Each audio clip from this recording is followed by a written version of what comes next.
Olá, cursistas! Sejam muito bem-vindos. É um prazer estar aqui com vocês novamente. Como vocês já sabem, meu nome é Bruno Luiz, sou graduado em Análise e Desenvolvimento de Sistemas, licenciado em Pedagogia e mestre em Educação, e trabalharemos a disciplina Didática 2. Como de costume, peço que em nossas aulas vocês estejam munidos de papel e caneta, para quando surgirem algumas dúvidas, vocês anotarem e depois postarem no nosso fórum Tira Dúvidas. Já aproveitando para relembrá-los que vai haver um fórum Tira Dúvidas para cada uma de nossas aulas. Então, postem as dúvidas no fórum pertinente à aula de hoje. E para que tenhamos um bom resultado, será necessária a dedicação de vocês, nos estudos e nas atividades virtual. Mas também é muito importante que leiam a apostila toda. Vamos começar? Bem, iniciaremos a nossa aula discutindo os níveis de planejamento. Primeiro, plano de ensino. Segundo, o trabalho com projetos. E terceiro, a possibilidade didática da organização. Com o planejamento, esperamos prever as ações e indicações, racionalizar tempo e meios, fugir do improviso e da rotina, assegurar unidades, coerências, quantidades e sentido ao nosso trabalho. O ato de planejar, organizar as ações docentes e discentes exigem o domínio do conhecimento sobre os níveis que compõem o processo de planejamento. Para elaborar um plano de aula, por exemplo, os professores também recorrem a outros planos, organizados numa perspectiva mais ampla, em dimensões maiores, tais como o plano curricular da disciplina, o projeto político-pedagógico. Muitas vezes ouvimos perguntas como: será o planejamento do processo ensino-aprendizagem uma exigência ou uma opção para o professor? Deve o professor participar do planejamento escolar por meio da organização do projeto político-pedagógico? Há a necessidade do professor em participar dos períodos dedicados ao planejamento? Para responder essas perguntas, nós vamos basear em alguns conhecimentos prévios e corroborar nossos conhecimentos já adquiridos. Para poder responder, nós utilizaremos inicialmente os referenciais legais, que nos permite compreender as nossas atribuições.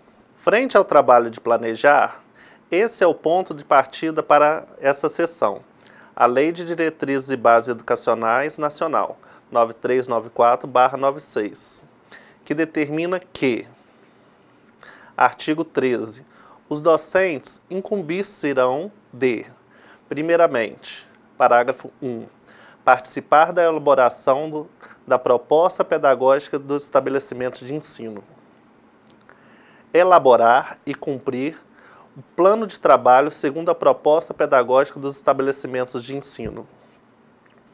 Número 5, ministrar os dias letivos e horas-aulas estabelecidos, além de participar integralmente dos períodos dedicados ao planejamento, à avaliação e ao desenvolvimento profissional. Já no artigo 14, nós temos os seguintes parágrafos. O sistema de ensino definirão as normas da gestão democrática, do ensino público na educação básica, de acordo com as suas peculiaridades e conforme os seguintes princípios. Parágrafo 1. Participação dos profissionais da educação na elaboração do projeto pedagógico da escola.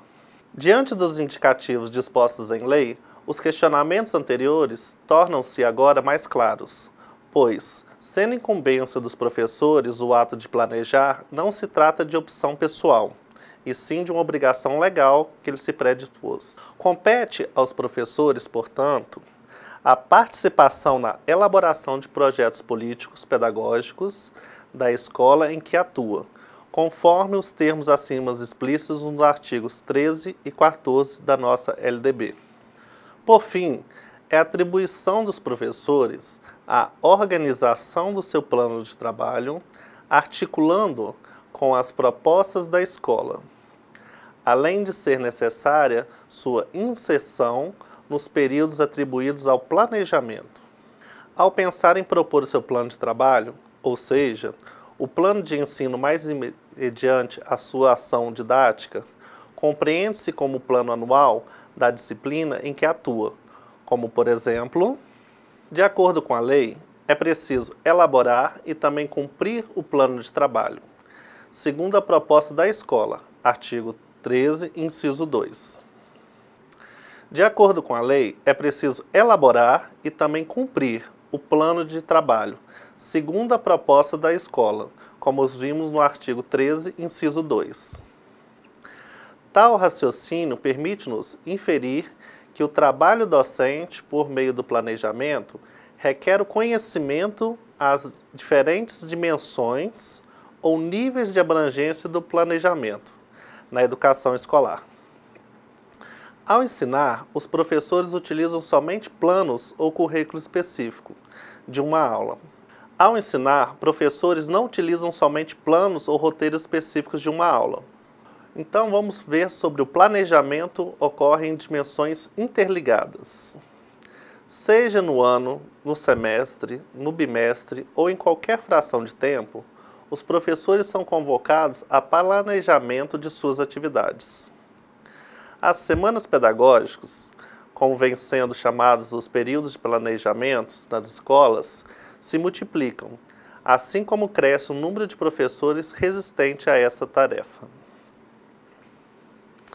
Na sua opinião, por que as escolas insistem na organização do planejamento e por que há uma resistência dos professores para a realização desse trabalho?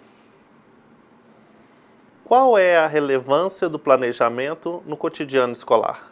No esquema abaixo, você conhecerá o posicionamento de autores que enfatizam a relação entre os diferentes níveis ou dimensões do planejamento, que subsidam a compreensão da relevância e os objetivos de cada nível de planejamento.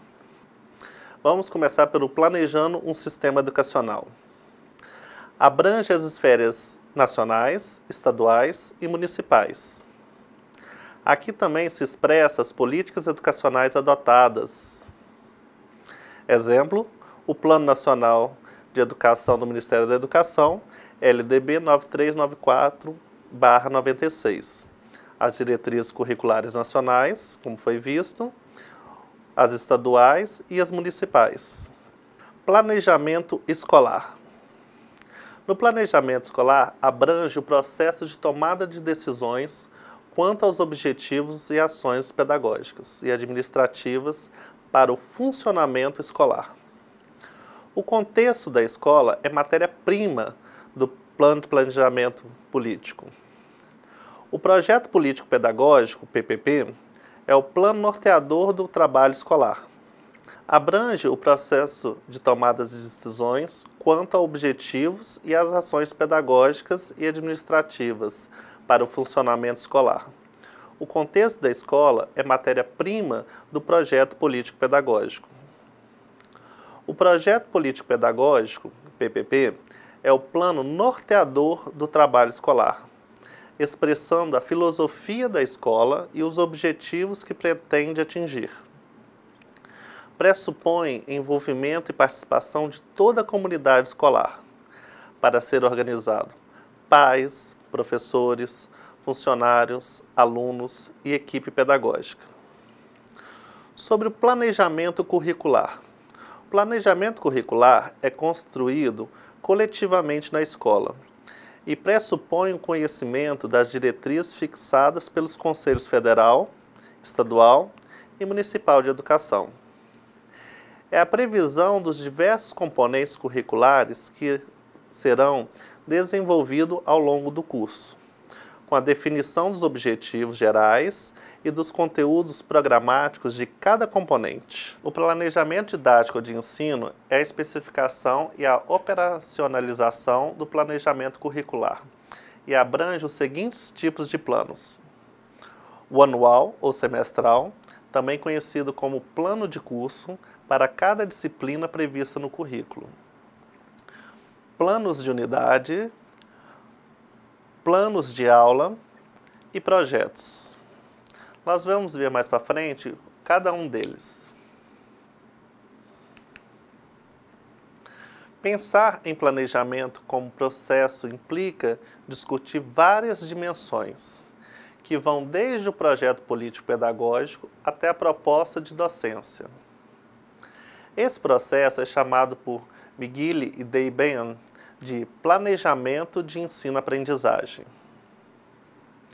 É o processo contínuo de pensar, querer e fazer. A educação é formada de momentos e contextos que envolvem a ação, reflexão e ação.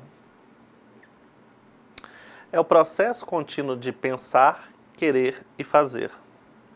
A educação é formada de momentos e contextos que envolvem a ação, reflexão e a ação sobre o que ensinar e aprender.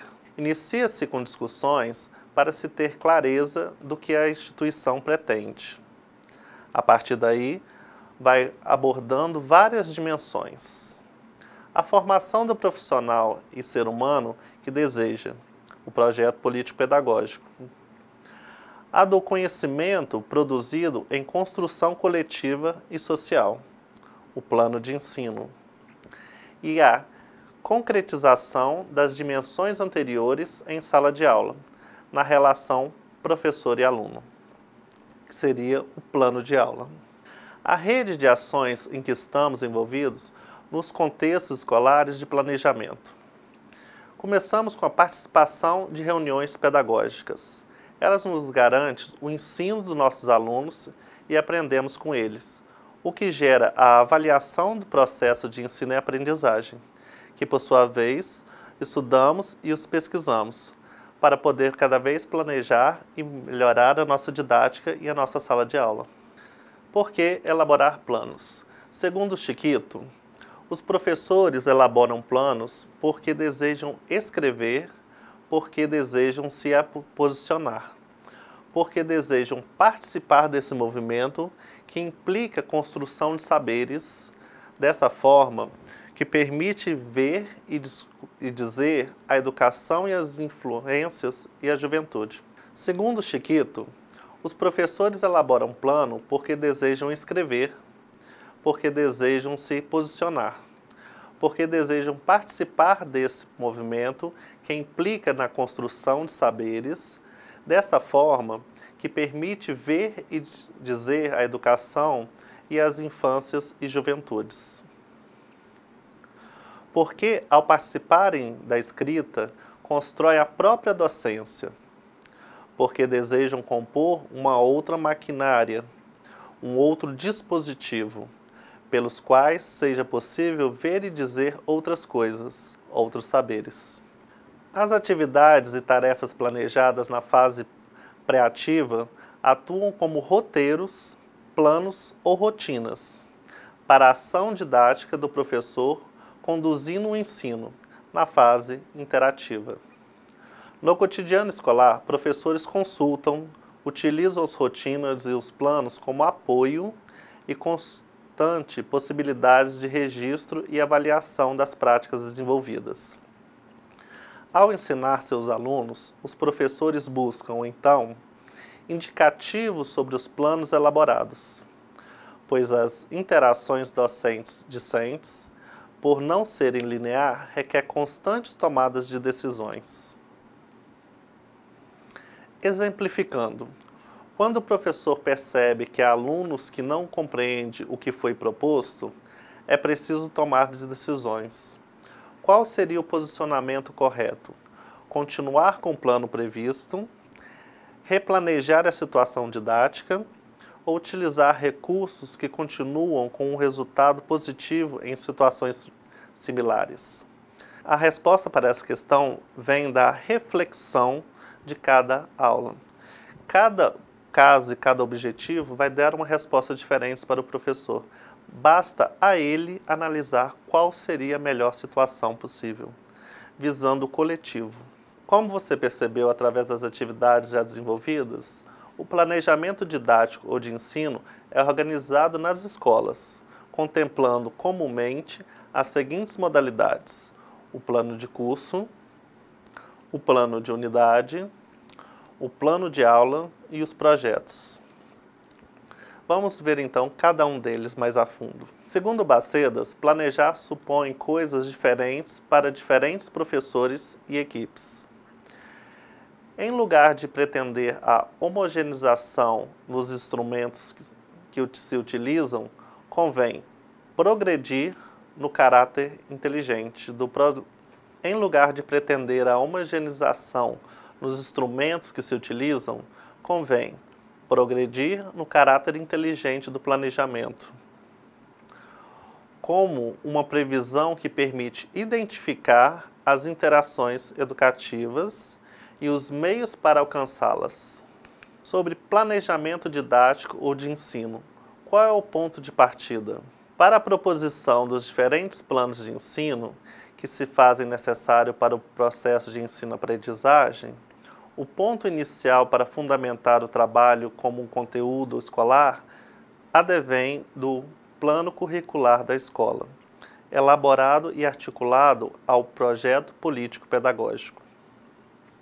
Essa, por sua vez, tem como orientação as diretrizes curriculares expressas por meio das secretarias estaduais ou municipais de educação e pelo Ministério da Educação.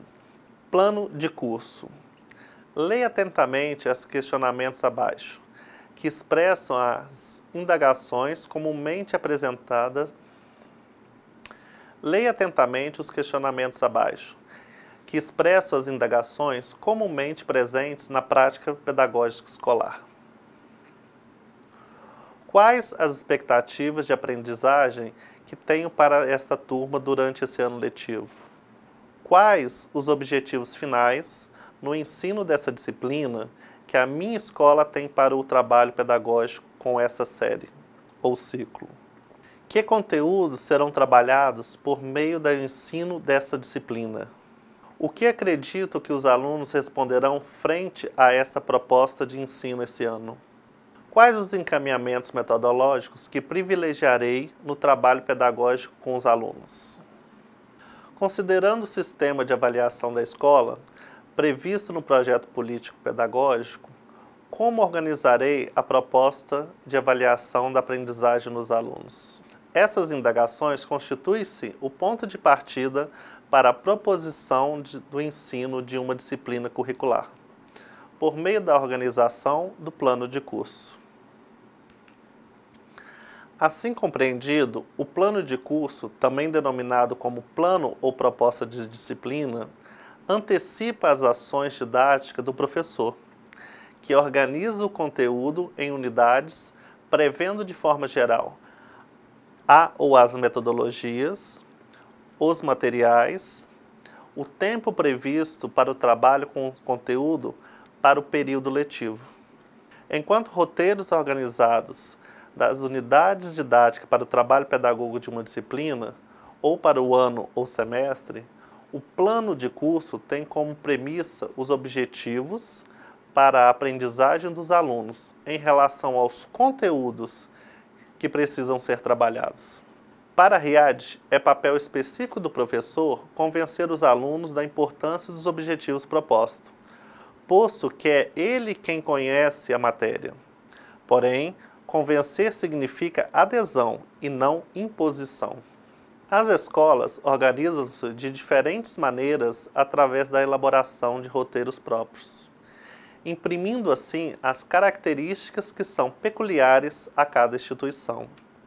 Via de regra, os aspectos presentes na organização de um plano de curso resguardam-se a particularidades de cada instituição de ensino, como, por exemplo, os objetivos gerais.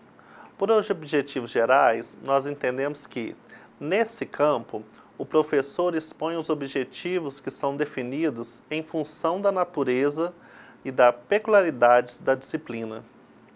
Ao elaborar os objetivos, os professores levam em conta as orientações curriculares presentes em outros níveis de planejamento, ou seja, nas diretrizes curriculares e em outros documentos oficiais elaborados pelo Ministério da Educação. Neste momento, os objetivos são definidos para serem atingidos no decorrer de um ano ou de um semestre. A organização dos conteúdos em unidades didáticas. Neste item, a seleção dos conteúdos deve privilegiar a sequência lógica, o grau de dificuldade e a profundidade dos conceitos. A organização dos conteúdos em unidades didáticas deve considerar os objetivos propostos anteriormente, pois eles serão o foco do trabalho do professor. O plano de curso utiliza mais de uma página para descrever as unidades e conteúdos previstos. Organização dos conteúdos em unidades didáticas. Aqui você vai expressar os conteúdos a serem trabalhados e por qual período, e os seus subtópicos. Como, por exemplo, unidade 1, nós vamos colocar o título, as horas previstas para essa unidade e os conteúdos elencados. Se houver subtópicos, você vai dividir em 3, 3.1, 3.2 e assim sucessivamente. A unidade 2 sendo o espelho da unidade 1, com conteúdos eletivos e sempre em sequência. Sobre o procedimento didático. Quanto aos procedimentos didáticos, o professor expõe os encaminhamentos metodológicos, considerando as unidades e conteúdos definidos no campo anterior. Nesse item são apresentadas táticas de ensino individuais ou coletivas, as quais são selecionadas e organizadas pelo professor, com o objetivo de garantir a aprendizagem dos conteúdos. Os recursos são previstos no planejamento de curso e possibilitam ao professor organizar-se previamente para verificar a disponibilidade dos materiais nas escolas ou a necessidade de sua confecção. No campo avaliação. Neste campo, para avaliar a proposta em ação, o professor definirá, tendo como referências o projeto político-pedagógico da escola, o sistema de avaliação. Deverão também constar ali os instrumentos avaliativos e respectivos critérios de avaliação. Deverão também constar aqui os instrumentos avaliativos e respectivos critérios de correção, além do caráter somativo que a escola adota, ou seja, a sua composição das médias. Biografia. Devem ser listadas nesse campo todas as indicações bibliográficas consultadas para o planejamento, incluindo-se o livro didático adotado pela escola, podendo conter também revistas, endereços eletrônicos, jornais, entre outros. Plano de unidade. O plano de unidade consiste na organização curricular dos conteúdos em unidades didáticas, para que o ano letivo, semestre ou período em que se pretende trabalhar a disciplina, consiste na organização curricular dos conteúdos em unidades didáticas, para que o ano letivo, semestre ou período em que pretende-se trabalhar com a disciplina. Para tal, é imprescindível o estudo do planejamento curricular da escola, além da articulação com os planos de curso e os planos de aula, pois uma unidade contempla um número específico de aulas. Uma unidade didática caracteriza-se por uma organização dos conteúdos por temas afins, com objetivos que se relacionam e que são mais específicos do que os objetivos previstos no plano de curso. Plano de aula. Considero que um projeto de organização didática das aulas significativas ultrapassa a concepção mecanicista de planejamento de ensino. É resultante de um processo integrador entre as instituições educativas e o contexto social, enfatizado de forma colaborativa pelos professores e seus alunos. Para Viegas, a aula, lugar privilegiado da vida pedagógica, refere-se às dimensões do processo didático de ensinar, aprender, pesquisar e avaliar, preparando e organizado pelo professor e pelos seus alunos. Antes de discutirmos a organização didática da aula, leia atentamente o que Araújo estabelece sobre a aula. Ela é feita de prévias e de planejadas escolhas de caminhos, que são diversos do ponto de vista dos métodos e técnicas de ensino. Também se constrói em sua operacionalização por percalços que implicam correções de rota na ordem didática, bem como mudanças de rumo. Está sujeita a improvisos porque não foram previstos, mas não pode construir-se por improvisações. Como você deve ter percebido, a aula, mesmo sendo planejada antecipadamente, é replanejada, feita e refeita com os alunos sempre em movimento, com recursos, contradições e recomeços. Ao mesmo tempo em que o professor dirige o processo didático, também compartilha com seus alunos a responsabilidade da boa aula, negociando coletivamente, estabelecendo critérios definidos para as atividades e avaliações previstas. Segundo Vasconcelos, o plano de aula adquire maior consistência quando está articulado com o projeto do curso em que a aula está afeta, ou seja, o ensino fundamental, ensino médio, por exemplo. O plano de aula também expressa maior organicidade, segundo o autor, quando estiver articulado ao projeto político-pedagógico da escola. Percebemos, então, os conceitos que abordamos inicialmente nessa sessão quanto aos níveis de planejamento. Assim, segundo Faria, compreendemos o esboço ou o roteiro de um plano de aula poderia contemplar em sua organização as seguintes visualizações didáticas: os objetivos, o conteúdo programático, o desenvolvimento metodológico, os recursos didáticos, os critérios e instrumentos de avaliação e as referências bibliográficas. Partimos então para a motivação e incentivação para a aprendizagem. Estudar as questões que envolvem a motivação, seus significados, o papel do professor ao motivar os seus alunos, remete a um olhar sobre a escola, sendo que as inquietações presentes no trabalho docente com relação à motivação estão diretamente associadas às percepções que o aluno tem com relação à aula. O algo a fazer envolve diretamente a ação do professor, pois caso o aluno não tenha interesse em aprender, o ato de ensinar, ou seja, a relação pedagógica, não se faz presente no contexto da aula. Qual a ideia que você tem sobre motivação? Como entende o conceito de motivação na sala de aula?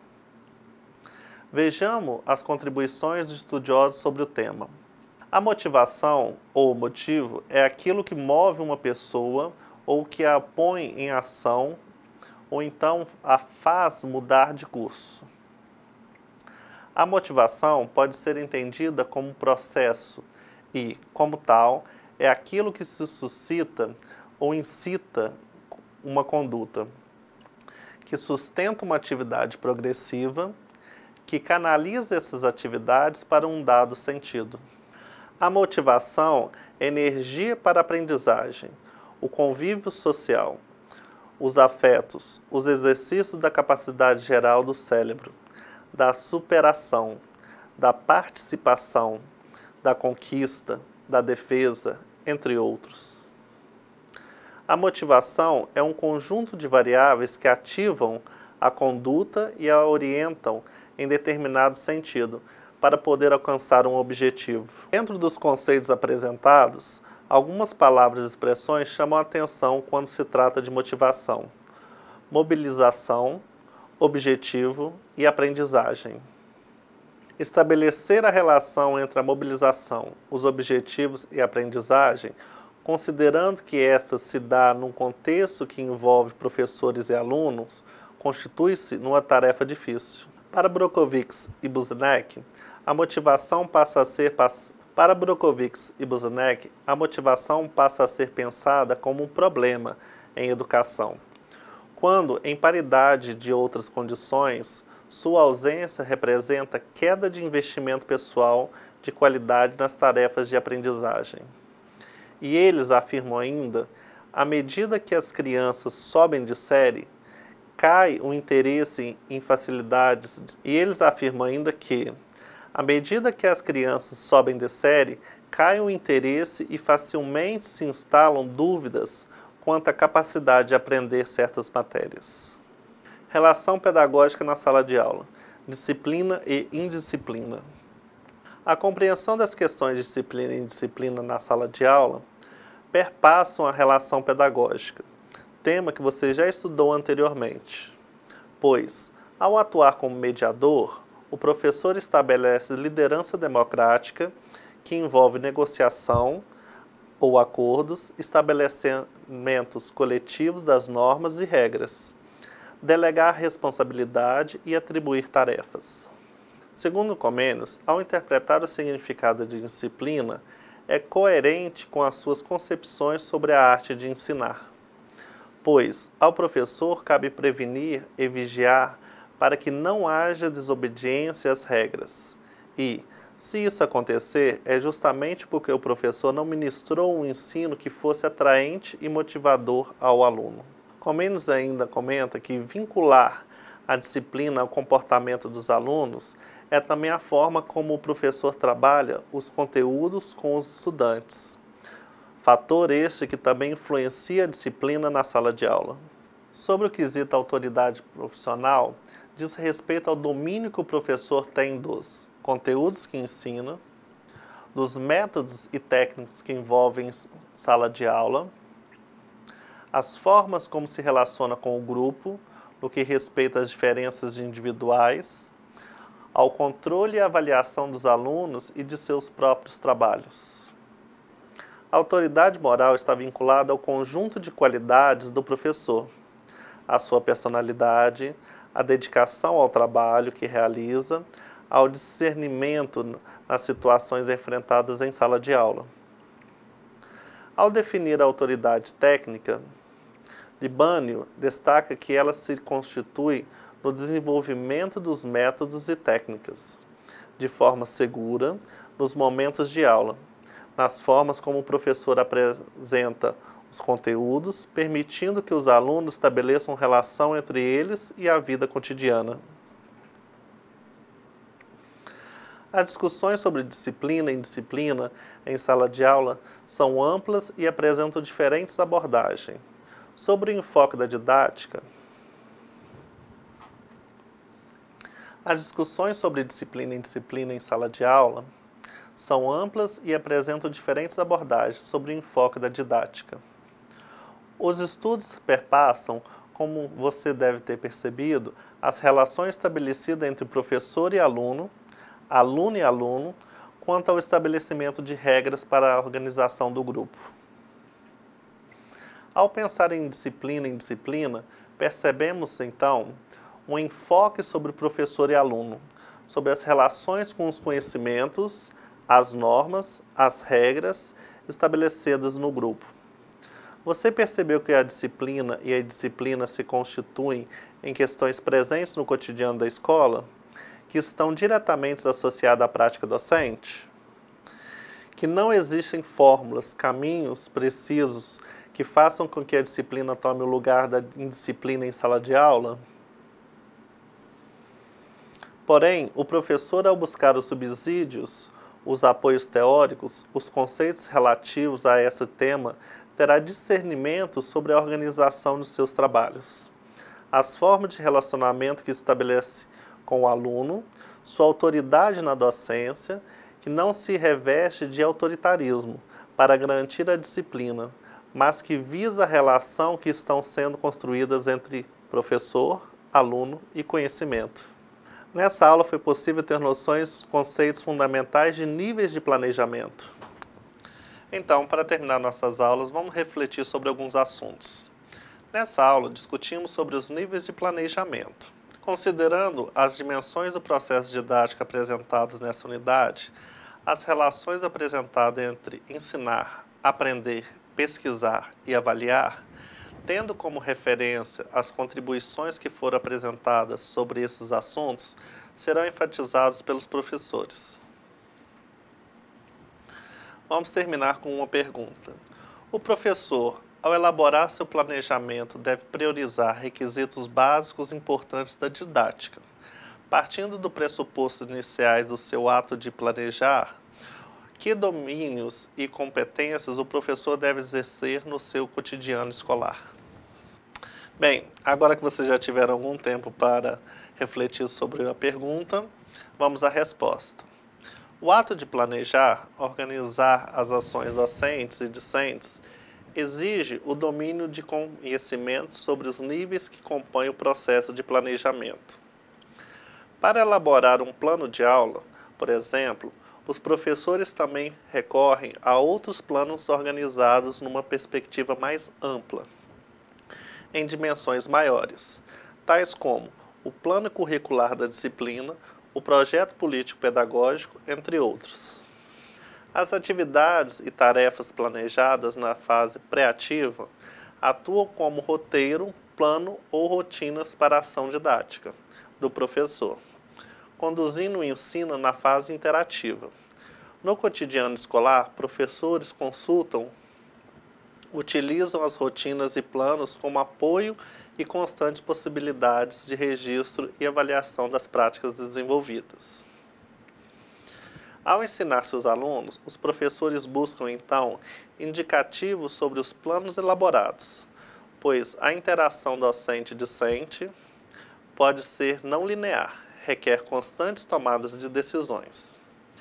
E ao incentivar os alunos a estudar e aprender, o professor utiliza recursos que são motivadores e chama a atenção para que os motivos e os incentivos sejam presentes em todos os momentos da aula, e não somente no início das atividades. Nessa aula, foi possível compreender um pouco sobre os níveis de planejamento. Espero que vocês tenham gostado. Não deixe de fazer as atividades para fixar ainda mais os conteúdos ministrados. Um abraço a todos. E com isso encerramos o assunto na nossa terceira videoaula. Eu espero que vocês tenham gostado e que tenham absorvido ao menos um pouco do que vimos aqui hoje.